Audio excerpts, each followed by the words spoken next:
4 lessons اخذ ہوتے ہیں سورہ ضحیٰ سے, بڑے پاورفل 4 لیسنز انشاءاللہ جن پہ میں آج روشنی ڈالوں گا.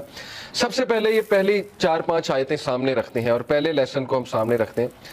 سب سے پہلا لیسن یہ ہے کہ ایون رسول اللہ صلی اللہ علیہ وسلم غمگین ہوتے تھے, ٹھیک ہے نا, تو it's okay to be sad. ہر انسان کی زندگی میں کچھ نہ کچھ ایسا ہے کہ اسے غم آئیں گے, اور یہ اللہ نے لائف کی نیچر بھی یہی بتائی کہ الذی خلق الموت والحیات لیبلوکم ایکم احسن عملا, کہ میں دیکھوں گا تم میں سے بہترین عمل والا کون ہے. تو اللہ کے نبی صلی اللہ علیہ وسلم وہ اتنے غم کی حالت میں تھے کہ اللہ تعالیٰ نے باقاعدہ گارنٹی دی کہ نہیں, آپ کو فورسیک نہیں کیا اللہ تعالیٰ نے, کیونکہ ظاہر ہے وہی بھی رک گئی تھی کچھ عرصے تک. تو حضرت جبرائیل کو مس کیا کرتے تھے اللہ کے نبی, پھر وہ روحانیت کو مس کیا کرتے تھے. تو ظاہر ہے اللہ سے اب کوئی رابطہ ڈائریکٹ نہیں ہے, پہلے حضرت جبرائیل آیا کرتے تھے. تو سوچیں کہ کتنا وہ ٹف ٹائم ہوگا ہمارے نبی پہ. تو سب سے پہلا لیسن یہ کہ ایون پروفٹ صلی اللہ علیہ وسلم واز سیڈ, ٹھیک ہے, it's okay to be sad. دوسری بات یہ جو ان چند آیات سے ثابت ہو رہی ہے کہ there is light, we are reminded کہ روشنی ہوگی, رات ہوگی, لیکن رات کے اندھیرے کے بعد آپ دیکھیں روشنی چھا جاتی ہے. تو اللہ نے اسی لیے سٹارٹ ہی اسی سے کیا والضحیٰ, کہ میں قسم کھاتا ہوں آفتاب کی روشنی کی, یعنی there is always hope, there will always be a new day, اور time will come and go, وقت آئے گا, برا ٹل جائے گا, پھر کچھ اللہ کی طرف سے راحت آ جائے گی. تو this is how things happen, life کی نیچر اللہ تعالیٰ بتا رہا ہے کہ یس اندھیرا بھی چھا جاتا ہے اور وہ پورا کا پورا چھا جاتا ہے, لیکن کبھی بھی اندھیرا پورا کا پورا نہیں رہتا ہے, صبح ہوتی ہی ہوتی ہے. تو اسی لیے اللہ نے سٹارٹ ہی والضحیٰ سے کیا, واللیل اذا سجا, اور جب رات کا اندھیرا چھا جائے, ما ودعک ربک وما قلی. یہاں سے یہ بھی ثابت ہوتا ہے کہ ضحیٰ پریئر جو ہوتی ہے, جسے ہم چاشت کی نماز بھی کہتے ہیں نا, 2 رکعت نفل, تو اس کے بارے میں ایک حدیث سنا دیتا ہوں. اللہ کے نبی صلی اللہ علیہ وسلم نے فرمایا, as each morning comes every one of you must give charity for every limb of their body. جب بھی صبح کا وقت ہو تو تمہارے ہر جو اعضاء ہے اس کو صدقہ کرنا چاہیے. Saying سبحان اللہ is an act of charity, saying الحمدللہ is an act of charity, saying لا الہ الا اللہ is an act of charity, and saying Allah Akbar is an act of charity. یہ بڑے پاورفل اذکار ہیں, یاد رکھیں. سبحان اللہ, الحمدللہ, لا الہ الا اللہ, اللہ اکبر, اس کو ہمارے معاشرے میں ظاہر ہے چوتھا کلمہ بھی کہتے ہیں. بہرحال تو یہ ایک حدیث میں بھی آتا ہے کہ یہ جو اذکار ہے نا, یہ دجال جب آئے گا تو اس کے دور میں مومن کی خوراک ہوگی, جب فیمن کا دور ہوگا تو یہ مومن کی خوراک ہے یہ ذکر. تو بہرحال یہ اللہ کے نبی نے کہا یہ سارے الفاظ چیریٹی ہیں. commanding people to do good is an act of charity and forbidding evil is an act of charity. to pray 2 units at the time of duha suffices all of this charity. اللہ کے نبی نے کہا جو بھی 2 رکعت چاش کی نماز پڑھ لیتا ہے وہ ان ساری چیریٹیز کو اوور کم کر لیتے, یعنی اس کی وہ اس دن کی چیریٹی ہو جاتی ہے. یہ جتنی بھی چیریٹیز اللہ کے نبی نے بتائیں, تو یہ ہے چاش کی نماز کا جو ریوارڈ. چاش کی نماز جو ہے وہ سورج جب رائز ہو جاتا ہے تو اس سے لے کر ظہر کی نماز سے تھوڑا سا پہلے تک, آپ کہہ لیں آج کل 11 بجے تک پڑھ سکتے ہیں, 11 سوا 11 تک غالباً, یا اس سے تھوڑا سا پہلے. آپ نے دیکھا ہوگا تبلیغی جماعت لے جاتی تو وہ یہ عادت ڈالتی. ابابیل کی نماز بھی آپ نے سنا ہوگا, چاش کی نماز, دوحہ کی نماز, یہ ساری. ہم بات کر رہے تھے لیسنز کی, تو لیسن یہ چند آیات سے یہ نکلا کہ ہر اندھیری رات کے بعد روشنی آنی ہے, کبھی بھی سچویشن سیم نہیں رہتی.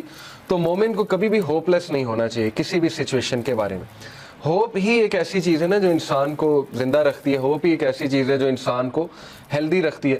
تو اللہ تعالیٰ ہوپ دلا رہا ہے, یہ اللہ کے الفاظ ہیں, یہ کسی انسان کے الفاظ نہیں ہیں کہ اللہ تجھے نہیں چھوڑ سکتا, نہ اللہ تجھ سے ہیٹڈ کرتا ہے. بس یہ اللہ کے کچھ طریقے ہوتے ہیں انسان کو ٹیسٹ کرنے کے لیے, انسان کو کچھ سکھانے کے لیے. اور پھر اللہ نے وعدہ کیا وَلَلْآخِرَةُ خَيْرٌ لَكَ مِنَ الْأُولَىٰ, کہ اے نبی یہ دنیا تو ہے ہی آپ کے لیے بہت بہتر, لیکن یہ کہ آخرت اس سے بھی بہتر ہوگی آپ کے لیے. تو اس دنیا کے جو غم ہیں, اس دنیا میں جو ٹیسٹ اینڈ ٹرائلز ہیں, وہ کہیں آپ لوگوں کو اس غم میں نہ ڈال دیں کہ میری زندگی میں اتنے پرابلمس کیوں ہیں, کیونکہ یہ دنیا کی زندگی تو ہے ہی بہت ٹیمپرری. اصل میں آخرت کی زندگی ہے, وہاں پہ آپ کا ریوارڈ جمع ہو رہا ہے. اور پتہ نہیں اللہ کے نبی کو تو اللہ نے کتنا دینا ہے. دیکھیں انا اعطیناک کل کوثر, جب یہ صورت نازل ہوئی تھی تو اللہ کے نبی بہت خوش تھے, اور صحابہ نے خوشی کی وجہ پوچھی تو اللہ کے نبی صلی اللہ علیہ وسلم نے کہا کہ اللہ تعالیٰ نے مجھے آج بہت بڑی خوشخبری سنائی کہ اللہ نے مجھے الکوثر دینا اور اس سے میں اپنے امتیوں کو پانی بھی پلاؤں گا. تو یہ بہت بڑا سٹیٹس ہے, اور مقام محمود آپ کی سوچ ہے وہ کتنا بڑا سٹیٹس ہے اللہ کے ہاں, کہ نبی صلی اللہ علیہ وسلم جو ہے وہ کتنا قریب ہوں گے اللہ تعالیٰ کے جنت الفردوس میں. تو اس لیے مومن کے لیے دیر از آلویز ہوپ. اگر زندگی میں کوئی کمی رہ جاتی ہے, کچھ مل جاتا ہے, کچھ نہیں مل جاتا ہے, تو مومن کبھی بھی ہوپ لیس نہ ہو.